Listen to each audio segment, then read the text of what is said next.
There is a silent trap that entangles more believers than open rebellion ever could. It is the fear of man. Proverbs 29:25 declares, "The fear of man bringeth a snare, but whoso putteth his trust in the Lord shall be safe." A snare is a hidden trap. It does not announce itself. It tightens gradually. Every time you adjust your obedience to secure someone's approval, the trap tightens. Every time you silence conviction to avoid rejection, the snare pulls closer. The fear of man is not simply being polite. It is elevating human opinion above divine authority, and it suffocates spiritual boldness. The word fear in this verse implies reverence or dread. It describes giving weight to someone's response. When we fear man, we assign ultimate significance to human reactions. But Galatians 1:10 confronts this clearly. "For do I now persuade men or God? Or do I seek to please men? For if I yet pleased men, I should not be the servant of Christ." You cannot serve Christ while enslaved to applause. Obedience sometimes invites misunderstanding. Faithfulness may cost popularity. But safety is found in trust, not approval. "Whoso putteth his trust in the Lord shall be safe."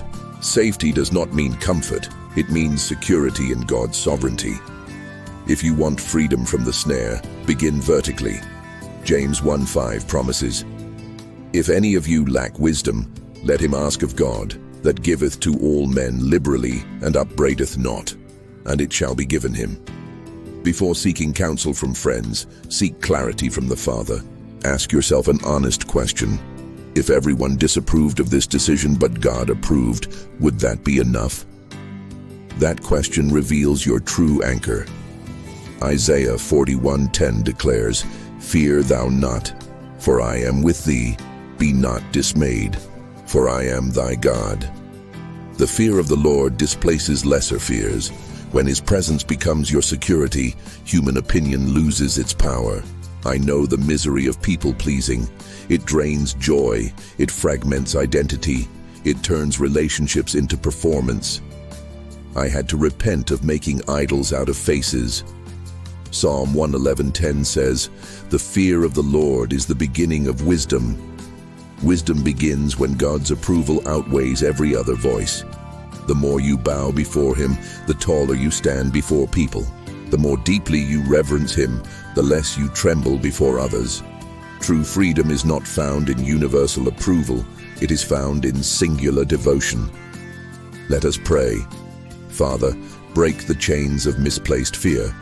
Where we have sought validation more than obedience, forgive us. Anchor our hearts in your approval. Replace insecurity with holy reverence. Give us courage to stand firm in truth. Let us walk in the safety promised to those who trust in you. In Jesus' name, amen. You were not created to live trapped by opinions.